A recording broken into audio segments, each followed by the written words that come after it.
ఒక గౌరవప్రదమైన స్థాయిలో టీవీ9 ఉంది. కానీ ఈ కథనం ఎవరున్నారో తెలియాలని చెప్పేసి మీకేం అనట్లేదు.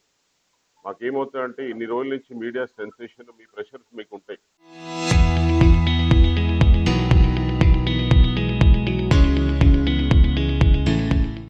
ఫస్ట్ న్యూస్ మేము ఇచ్చేయాలని, టైటిల్ సెన్సేషనల్గా ఉండాలి, మేము ఇచ్చేది చదవాలి. ఇది పార్ట్ ఆఫ్ ద మీడియా, అందరికీ తెలుసు. ఏ రోజు కూడా మీడియాలో ఉండాలని, కానీ ఎన్ని పనులు చేసినా ఏమి చేసినా కూడా ఎప్పుడు మీడియాకి రాకుండా మీడియాకి దూరంగానే ఉండి ప్రశాంతంగా నా పనులు చేసుకుంటున్నాను. కానీ ఒక స్టేజ్ వచ్చి ఏదో కేసుకి నాకు ప్రతి దానికి శివకుమార్ రెడ్డి అని రాయడమో ఇది వచ్చేసింది. ఇంకా ఎన్ని రోజులు కామ్గా ఉంటే కూడా ఒకసారి ఏమవుతుందంటే 10 సార్లు ఎదుటోడు అబద్ధం చెప్తుంటే అదేదో అనుకుంటారు. లాస్ట్కి ఎంత బాధ్యత రహితంగా వెళ్ళిపోయిందంటే సెన్సేషనల్ గురించి నిన్న 11 గంటలకి యూట్యూబ్లో శివకుమార్ రెడ్డి కనబడతలేడు, ప్రజలకి ముఖం చాటేసినాడు, ఆయన ఎప్పుడు వస్తాడో అని ఎదురు చూస్తున్నారు, వాస్తవాలు తెలియకుండా ఎమ్మెల్యే గారు ఎక్కడ పోయినా అన్నారు. బ్రిటిష్ సామ్రాజ్యం మహారాణి కూడా పిల్లల్ని అన్నది. ఎమ్మెల్యే పదవి అనేది చిన్నది. సృష్టి మహిళ ప్రెగ్నెంట్ ఉంది, 4-5 రోజుల్లో డెలివరీ ఉంది, ఎమ్మెల్యే కనబడతలేదు. కనీసం అడగడానికి కూడా అడ్డగోలు రాతలు రాసేసి మళ్ళీ దాంట్లో ఏంటంటే నిన్న దాంట్లో కనబడట్లేదు, ఏదేదో లైంగిక వేధింపులు అన్ని మాట్లాడుకుంటూ వచ్చినారు. కనబడతలే అంటున్నారు. మీకే చెప్తున్నారు, ఇక్కడ చెప్పి న్యూస్ పేపర్ చూసుకోండి అని. కాంగ్రెస్ పార్టీ అభివృద్ధి చేయాలని కార్యకర్తలతో కలుపుకొని కూడా నిన్న మొన్న కార్యక్రమం యువకులకి ఇచ్చినాం. పదవులు 2 యువకులతో ఉన్నారు. ఇక్కడ ఫంక్షన్ హాల్లో మీటింగ్ జరుగుతుంటే శివకుమార్ రెడ్డి లేడనే కథనం. ఇక్కడ నేను ఉండి కార్యక్రమాలు 3 రోజుల నుంచి చేస్తూ ఉంటే పబ్లిక్ మీటింగ్ లో ఉన్నాను, ప్రజల దగ్గర పోతున్నాను, ఇంపార్టెంట్ పార్టీ కార్యక్రమాలు ఉన్నాయి, అపాయింట్మెంట్స్ చేస్తున్నాము, వాళ్ళకి ప్రమాణ స్వీకారాలు చేస్తున్నాము, ప్రతి పేపర్లో కవర్ అయింది. ఇగో ఇక్కడ కనబడతా ఉంటే మీరేమో లేరు అని చెప్పి నిన్న 11 గంటలకి కనీసం ఇక్కడ ఉన్నాం. రాహుల్ గాంధీ బర్త్డే ఉంది, మా నాయకుడిది, మేము కేక్ కట్ చేసుకొని సెలబ్రేషన్ చేస్తున్నాం. ఇక్కడ కేక్ కటింగ్ ఫోటో పెట్టడం మానేసి శివకుమార్ రెడ్డి కనబడలేదు అనేది ఇచ్చిన 10 కోట్లు కావాలంట చదురుమాయల. ఈ కేసు కాదు, నన్ను పార్టీలో నుంచి సస్పెండ్ చేయలేదు కాబట్టి ఆ కేసు వేసి ఆమె రెస్పాండెంట్ మాత్రమే. మీనాక్షి నటరాజన్ గారు గాంధేయవాది, ఉన్నతమైన మహిళ. ఈ రోజు నోరు ఓపెన్ చేయడానికి కూడా కారణం అంత మంచి మనిషికి అన్యాయం జరిగింది. స్పష్టంగా అందరికీ బయటకు రావాలి. ఈ కేసుకి పరువు నష్టం కేసు వేరు, ఇది కేసు వేరు. నన్ను పార్టీలో నుంచి సస్పెండ్ చేయలేదు అనేది ఎంతసేపు రాజకీయమే కదా, రాజకీయంగా దెబ్బ కొట్టాలి, శివకుమార్ రెడ్డిని చేయాలి. నేను రిటైర్ అయిన తర్వాత ఏంటి దెబ్బ కొట్టాలి కూడా అన్ని రంగాల్లో ఫెయిల్ అయిపోయి అన్ని పోయింది. గర్భమైన కుటుంబం. మేము రౌడీజం చేసుకుంటా, లేకపోతే మేము ఏమైనా మర్డర్లు చేసుకుంటా, ల్యాండ్ సెటిల్మెంట్ చేసుకుంటా బతకలేదు. పుల్లారెడ్డి కొడుకుని నీతి నిజాయితీగా నష్టం దావా నన్ను సస్పెండ్ చేయలేదు అనే దాని మీద. ఈ కేసు మీద ఏముంటుంది, కేసు క్లోజ్ అయిందని పార్టీకి ఇచ్చినందుకు నా జోలికి రాలేదు. కేసు వెళ్ళినప్పుడు యాక్షన్ ఏం తీసుకుంటారు? కోర్టు పోలీస్ స్టేషన్ డ్రాప్ అయిపోయింది, కోర్టు రిజెక్ట్ చేసేసింది. ఇక్కడ కేసులో ఒక అప్పీల్ ఉంది, సపరేట్ కేసు, అది ప్రైవేట్ అప్పీల్. అది ఇట్స్ నాట్ ఏ పోలీస్. ఈ సదరుమాయిల శివకుమార్ రెడ్డి దాని మీద ఇన్వెస్టిగేషన్ సరిగ్గా జరగలేదు. చేసుకోండి, మళ్ళీ చేసుకోండి ఇన్వెస్టిగేషన్. ఇంకా డీటెయిల్ ఇప్పుడు నోరు తెలిసినా కదా, మొత్తం ఉతికారేస్తాను. ఉన్నాయి లేని నాదేం పోయింది, రిటైర్ అయిపోయినా ఆరాంగా ఉన్నాను. పరువు కోసం పుట్టు కోసం మా తండ్రి పేరు, నా చెల్లెల పేరు తీసుకున్నారు, నా పిల్లలు పర్ణిక కానీ అభిజయ్ పేరు తీసుకున్నారు, నా నాయకురాలు మీనాక్షి నటరాజన్కి ఇబ్బంది కలిగించినారు, పీసీసీకి ఇబ్బంది కలిగించారు, మంత్రికి ఇబ్బంది కలిగించినారు. ఇవన్నీ చేస్తున్నారు కాబట్టి ఎక్కడో దగ్గర ఫుల్ స్టాప్ పెట్టాలి. కాబట్టి ఈ రోజు మళ్ళీ ఆ కథనం ఇంకా బాధ్యత రహితం కొట్టి ఇక్కడ ఘోరంగా తయారైన 3 రోజుల నుంచి ఇక్కడ కార్యక్రమాలు చేస్తుంటే మనిషి ముఖం చాటేసిన అన్న తర్వాత పడుతుంటాయి. ఈ రోజు తాగునీరుతో పాటు గంగమ్మ తల్లి ఆశీర్వాదం, శివుడు ఆశీర్వాదంతో ఈరోజు తాగునీరు కూడా వస్తుంది. చేసినాం, సాధించినాం. 30 సంవత్సరాల కళ సాఫల్యం చేసినాం. ఒక యువ నాయకుడు చిట్టం వెంకటేశ్వర రెడ్డి గారి ఆలోచన సమగ్రాభివృద్ధి. సీనప్పను మీ గురువు ఆయన ఆలోచన ఇది. ప్రాంతం అభివృద్ధి, ప్రజల సంక్షేమ. రాజకీయంలోకి పోతే ఒక సింపుల్ గా ఉండేవాడు మనిషి. ఆ మనిషి ఈ రోజు ఆయన బిడ్డ ద్వారానే ఇవన్నీ సాధ్యమే. ఇంకేమైనా ప్రశ్నలు ఉంటే అడగండి, క్లారిటీతో ఇస్తాను. ప్రతి కాపీ ప్రతి విలేకరికి అండి, ఎవరెవరికి ఇస్తారో చెప్పండి. పంజాగుట్ట పోలీస్ స్టేషన్లో కేసు క్లోజ్ చేసి కోర్టుకి ఇచ్చినారు. కోర్టులో ప్రైవేట్ పిటిషన్ ఆ మహిళ వేసుకుంది.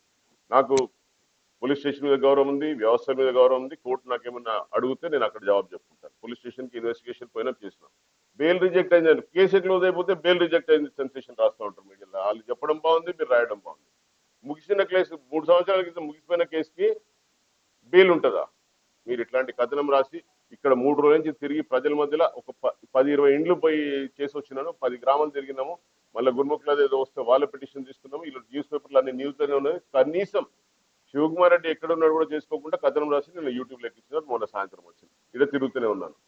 అంటే మనిషి ఊర్లో ఉన్నది కూడా తెలియకుండా చేస్తున్నా అంటే సెన్సేషనలిజం కి ఆ ఎవరు అంత పర్సనల్ ఇంట్రెస్ట్ తీసుకొని ఇట్లాంటి కథనం చేస్తున్నారు అనేది ఆ స్టాఫ్ రిపోర్టర్ని మీరు ఖచ్చితంగా మాకు తెలియజేయాలి. ఇంత సెన్సేషన్ చేసి మీరు బాధ్యులు ఒక మంచి ఛానల్, న్యూస్ ఛానల్, రిపీటెడ్ ఛానల్లో టీవీ నైన్ ఒకటి. అయ్యా ఖచ్చితంగా ప్రాంతం కోసం సొంత నిధులతో చేసిన డెవలప్మెంట్ కు ఈ రోజు అవకాశం వచ్చింది. ఇది ఒక బాధ్యత.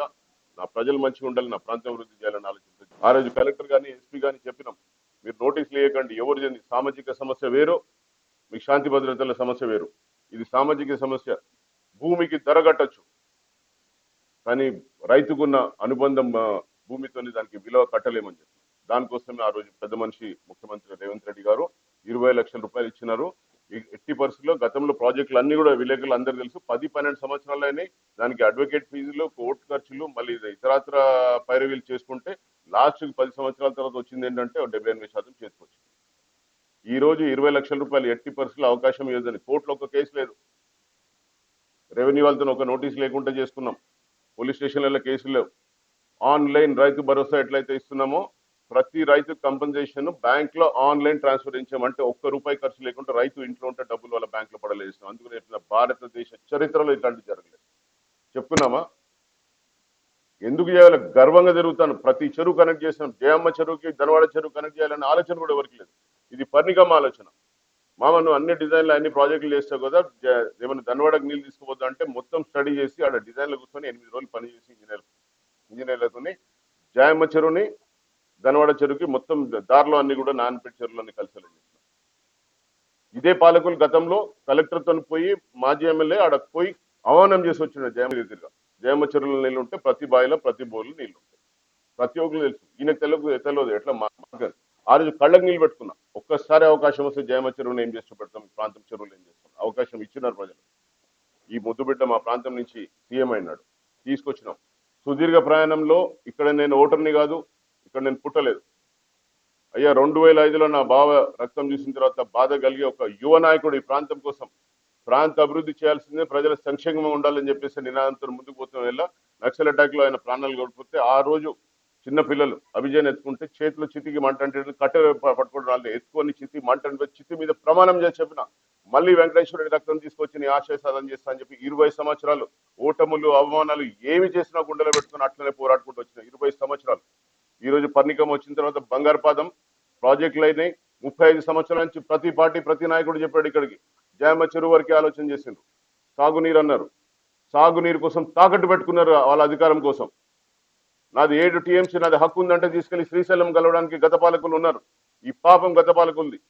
ప్రతిదానికి మాట్లాడతారు, ఏం చేస్తాం మేం చేస్తాం, శిలఫలకాలు వేసినారు. రైతుల కాళ్ళు కడుగుతా ఉన్నారు కృష్ణానది జలాలతో. ఈ రోజు పోయి ఎవరైనా పట్టించుకుంటున్నారా? పైప్ లైన్ స్టార్ట్ అయింది, పంప్ హౌస్ స్టార్ట్ అయింది, రిజర్వ్ స్టార్ట్ అయింది. 2700 ఎకరాలు అక్విజిషన్ చేస్తే భారతదేశ చరిత్రలో నా భూతో నా భవిష్యత్తు కూడా చెప్తున్నాను.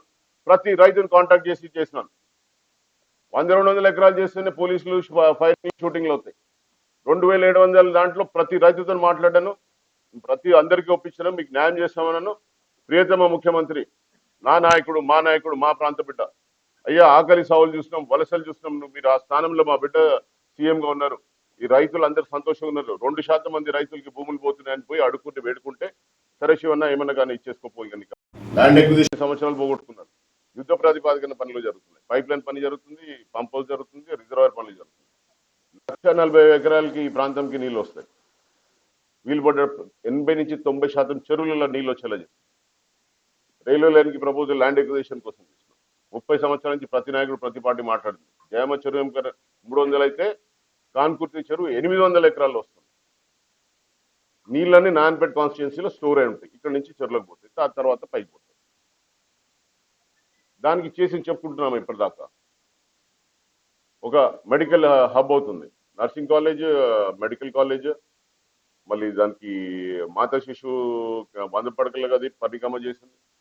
200 కోట్లతో integrated school, Dhanwada degree college, junior college, school building update, highways అని 4 లైన్ కనెక్షన్ కి ప్రపోజల్స్ పోయినాయి. 30 ఏళ్ళకి వెళ్ళి ఏది ధనవాడ మక్కల్ నారాయణపేట రోడ్ అధ్వానంగా ఉంటాయి, అది 4 లైన్ కి ప్రపోజల్ పోయింది. మరికల్ నుంచి నారాయణపేట వినాస్పూర్ కూడా 4 లైన్ ప్రపోజల్ పోయింది. ఇక్కడ నుంచి మళ్ళీ ఇప్పుడు రోడ్ స్టార్ట్ అయిపోయింది, మనకి తుంగిమెట్ల వరకు 4 లైన్ కనెక్ట్ అవుతుంది. రైల్వే లైన్, రోడ్ లైన్లు, విద్య, వైద్యం, సాగునీరు. 35 సంవత్సరాల కల్లా బంగారు పాదం పరిగమదంట ఐఎమ్ అడ్మినిస్ట్రేషన్ లో. 2 సంవత్సరాల స్వతంత్రం వచ్చి నుంచి ఏమి పెడతాం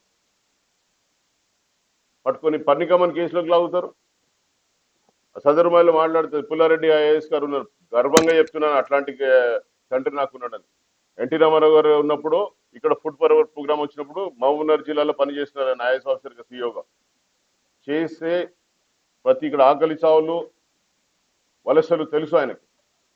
ప్రత్యేకంగా ఎన్టీ రామారావు తీసుకెళ్లేసి ఈ వలసలు ఆపడానికి ఫుడ్ ఫర్వర్డ్ ప్రోగ్రామ్ మీరే ఇంప్లిమెంట్ చేయాలని సెలెక్ట్ చేస్తాం. మా నాయన పంపించినప్పుడు నేను ఇక్కడ వచ్చిన ఆ ఆకలి చావులు చూసినండి. ఏమి ఈ ప్రాంతం ఇట్లా అనుకున్నప్పుడు ఇంకా సంబంధం కుదరలేదు. తర్వాత మిత్రులైన వెంకటేష్ నర్సిరెడ్డి గారు, పుల్లారెడ్డి గారు, ఒక ఐఏఎస్ ఆఫీసర్ నీతి నిజాయితీతో జీవితకాలం బతికినాడు. కలం అంటే తెలుసు, ఖచ్చితంగా గరీబుల కోసం పోరాడాడు. నన్ను పెంపకంలో చెప్తున్నాను ఈరోజు, రెడ్డి అనేది అంటే రెడ్డిలో గుణం ఉండాలరా, కులం పెట్టుకోవద్దు అని చెప్పినాడు. నా పిల్లలు పుట్టినప్పుడు బర్త్ సర్టిఫికేట్ లో రెడ్డి అని లేదు, ఇద్దరు కూడా లండన్ లో చదివి వచ్చినారు, పాస్పోర్ట్లలో కూడా రెడ్డి అని లేదు. మన నాయన పెంపకం నాది, అది అంత గొప్ప మనిషికి నేను తండ్రిగా ఉన్నాను.